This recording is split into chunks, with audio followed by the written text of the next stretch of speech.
ideal odam yo'q. Sizlarga bordek tuyulishi mumkin, men tushunaman. Kimdir ideal bo'lishni xohlaysizlar, lekin ideal odam yo'q.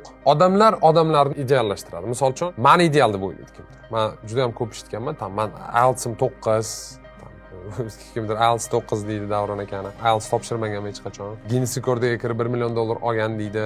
Kitobni deydi, bitta xaridda deydi. Shuna o'tkazib tashlaydi, eslab qoladi deydi. Borimdan ortig'im bordi yoki borimdan yomonim bor. Ya'ni odamni, konkretni odam obyektiv ko'rish juda qiyin. Misol uchun bitta odam bor, bitta shaxs bor. Mediada. Deylikdan meni kimdir yomon ko'radi. Tabiiyki, meni yomon ko'rgandan keyin meni borimchalik ko'ra olmaydi u inson. Hech qachon meni borimdan battar ko'radi. Tushunabsizmi? Meni yomon ko'radi, mashinnik deydi, o'g'ri deyishi mumkin, yana nimadir deydi, qanaqa gap tarqatishga harakat qiladi. Короче, men yomonman. Men o'zimni borim shu yerda bo'lsa, u inson uchun men mamutdim.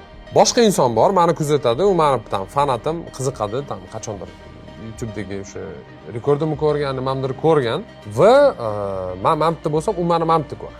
Aniq meni o'zimni ko'rish qiyin. Buning uchun meni ancha yillar tanish kerak.